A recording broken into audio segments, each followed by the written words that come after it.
મંચિંગ ખીચડી કઢી. ચાલો ચાલો ચેસ પૂરી કરો. ચાલ ભત્રીજા.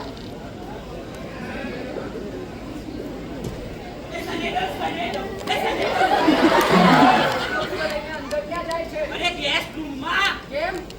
કેમ કે આચાર્યશ્રી પલંગ પર નથી સૂતા. એ ઘાસની પથારી કરીને એના પર મલમલનું કપડું પાથરીને એના પર જ સૂઈ જાય છે.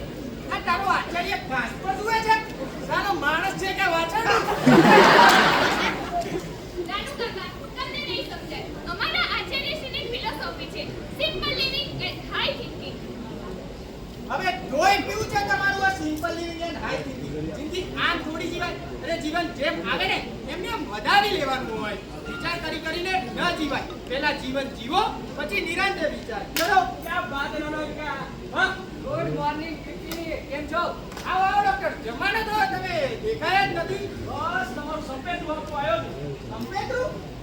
અરે પેલી તમારી નવી ગર્લફ્રેન્ડ છે ને. એ હજુ એક નવી ગર્લફ્રેન્ડ. શું લાવ્યા છો? સ્કાર. હાય હાય સિગાર. પછી આપીશ છી શિકાર. નાનું કાકા, તમારા મોઢે આવા શબ્દો નથી શોભતા. અને મગન, એ આયો. મગન, મેં તને કાલે જ કહ્યું હતું ને કે આ ચેસ અહીંયાથી ઉપાડી લેજે. આચાર્યશ્રી આવવાના છે. એટલે 15 દિવસ માટે મારે ઘરમાં ચેસ નહીં જોઈએ. હું સ્ટેશન પરથી આચાર્યશ્રીને લઈને આવું છું. ત્યાં સુધી ઘરમાં બધું સરખું થઈ જવું જોઈએ. અને શ્યામ, હું આવું ત્યાં સુધીમાં ગાયનું ઘી લઈને રાખજે. એ અડતો ને રે છૂટતો આડી મારે. એ તમારે એવું મોટી બેનને જવાબ આપજો ને. ચાલ હવે. એ નાનું કાકા, હા. તમે મોટી બેનને સમજાવો ને. આમ ને આમ એક દિવસ ઘરને આશ્રમ બનાવી નાખશે. એમને સંયમિત જીવન જીવવું હોય તો જીવે, પણ બીજાના જીવનની શા માટે વાટ લગાડે છે? કેમ? શું થયું? અરે મારું માંડ માંડ સેટલ થવાનું હતું. કોની સાથે? સોડા બોટલ સાથે? નહીં યાર, સોડા બોટલ વાળા ઘનશ્યામ. એ તું ઘનશ્યામના પ્રેમમાં પડ્યો? ઘનશ્યામના પ્રેમમાં પડ્યો? તારી પાસેથી આવી અપેક્ષા નહોતી. એવો ઘનશ્યામ. એ ભાઈ તારો ટેસ્ટ બદલાયો ક્યારે? નહીં યાર, એમની દીકરી યાર, કામિની. નાના ભાઈ આજકાલ આવું બધું પૂછવું પડે. છોકરો છે કે છોકરી? હા, હું ને કામિની કોલેજમાં. પહેલા મારે સોડા બોટલ વેચતા યાર, સોડા બોટલ નહીં, મારી બેડમિન્ટન પાર્ટનર હતી. લાઈફ પાર્ટનર બનવા જાય એ પહેલા જ મોટી બેને એને પણ સંયમિત જીવનનો ડોઝ પાઈ દીધો. તો એની પણ બેથી મારી દીધી. અને પછી કામિની કમીની થઈ ગઈ નાનું એ બા, તો મોટી બેન આવી ગઈ, હજુ સુધી ગાયનું ઘી લાવ્યો નથી. નાનું કાકા, મોટી બેન પૂછે કે હા? તો દાઢી કરાવવા ગયો છે. શું તમે પણ યાર.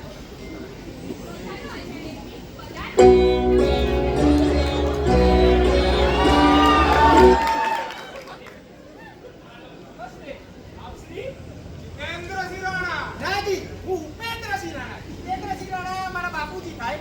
પરલોક સીધાવી ગયા. ક્યારે? થયા છે 24 વર્ષ. સરસ. ઉજળી ગયા એમાં સરસ. એમ નહીં. 24 વર્ષ થયા પરંતુ ગેટ પરથી જીતેન્દ્રસિંહ રાણાની તકતી હટાવવાની ફુરસદ આ ઘરમાંથી હજી કોઈને મળી નથી.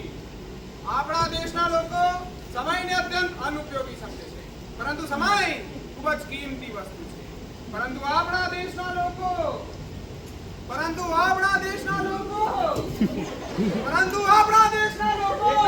શ્રી આવો. તમે આના હવે નથી ગયું. પરંતુ આપણા દેશના લોકો સમયની કિંમત સમજતા જ નથી.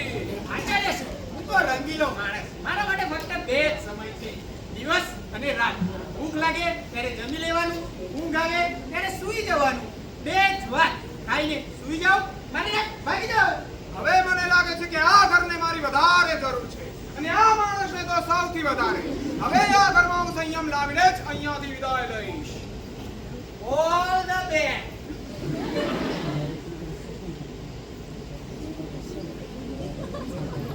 I am a disco dancer. I am a disco. મારો તમારા આચાર્યની તો એક મિનિટ. એની પર કોઈ છોકરીનું નામ લખેલું હતું. અને આચાર્યશ્રીના કહેવા પ્રમાણે દરેક પરાઈ સ્ત્રીને માં અને બેન સમજવી જોઈએ. જોઈએ જેનાથી આપણું ચરિત્ર શુદ્ધ એ થાય. તારી જાતના મગના એ ઝારાનું પેન્ટ હતું અને દરેક સ્ત્રીને માં સમજશે તો તારા બાપના ચરિત્રનું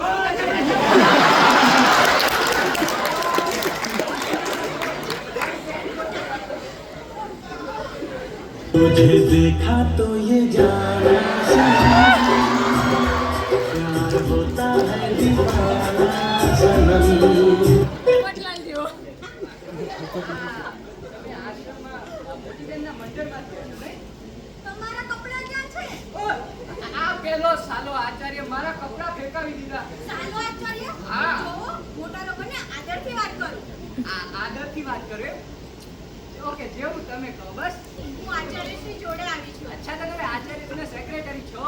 એ મારી સાથે છે. એ કોણ બોલ્યો? અમે બોલ્યા. ઓ, આચાર્યશ્રી, આ તમારી સાથે છે. હા. મારું મન ચાલે ને તો તમને સાષ્ટાંગ દંડવત પ્રણામ કરું, પણ અત્યારે મારી પરિસ્થિતિ એવી છે કે હું કશું કરી શકતો નથી. મને પણ તમારો ચેલો કરો. ઓય, એ પેલા કપડાં પહેર. અરે પણ કપડાં તો તમે ફેંકાવી દીધા. મેં તારી માટે અલગથી કપડાં રાખ્યા છે. જાઓ, પહેરીને આવજો. એ જાઓ. ગીતા, બાય. આહાહાહા. આચાર્યશ્રી, શું જોરદાર સુગંધ આવી રહી છે, નહીં? લાગે છે ઘરમાં કંઈક મસાલેદાર પાકી રહ્યું છે. નાનું કાકા, હા. આ સુગંધ તો માત્ર ક્ષણભરની માયા છે. પરંતુ યાદ રાખજો, સંયમ એ જ જીવનમાં મીઠા સમાન છે. એ વગર જીવન બેસ્વાદ છે. સાચું કીધું તમે. સંયમ એ જ મીઠા સમાન છે, પરંતુ શાકમાં જો વધારે મીઠું પડી જાય ને તો એ ગળે જ ના ઉતરે. એવી રીતે જો જીવનમાં વધારે પડતો સંયમ આવી જાય તો એ જીવન જ શું કામ? જીવન જીવવા માટે થોડો ઘણો આનંદ તો જોઈએ જ ને. બસ, હજી કહું છું, સંયમ એ જ જીવનનો સાચો ક્ષાર છે. સર્વ પરિવારજનોને મારા સાદર સવિનય પ્રણામ. એ આ શું કહેવાનું છે? મનુષ્ય તે મને ગીતા શીખવાડ્યું, પણ આચાર્યશ્રીએ મને જીવતા શીખવાડ્યું છે. સંયમ તો જીવનમાં રાખવો જ જોઈએ. અચ્છા, તો આ પેલા આચાર્યનું ચાવી દીધેલું રમકડું બોલી રહ્યું છે. ના ના, ચાલ શ્યામ, પ્રવચનમાં જવાનું મોડું થઈ રહ્યું છે. ચાલ, મોરથા. મોઠ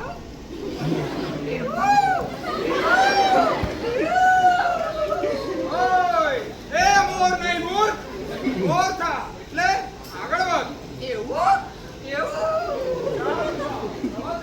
ઈ આચાર્યશ્રી. જોયું? કહ્યું તું ને મેં, આ હવેલીના બે સ્તંભ તમે સર કરી નાખ્યા. અને હવે જોઈએ કે આ હવેલીના મોભનો ધબ ક્યાં સુધી ટકે છે.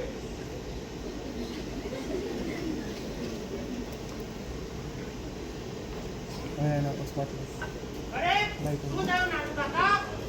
બસ કાંઈ નહીં, થોડો વિચારમાં છું. અરે લગ્ન ના થાય એમાં શું વિચારવાનું?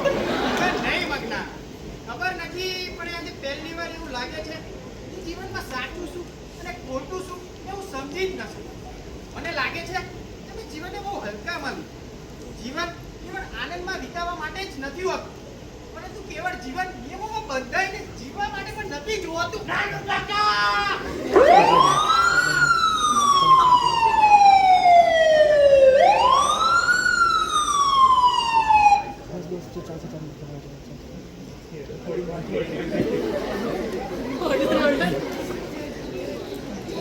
અરે ચિંતા ના કરો, નાનું કાકાને સારું થઈ જશે.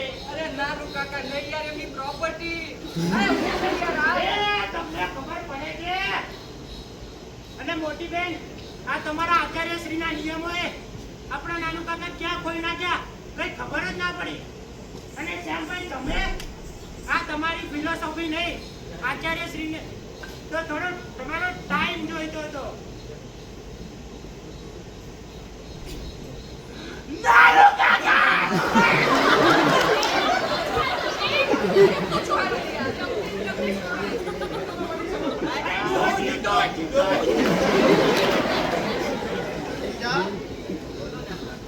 તારે સંયમી જીવન જીવવું હોય તો જરૂર જીવ, પણ જીવનમાં રંગ પણ થોડો ઘણો હોવો જ જોઈએ.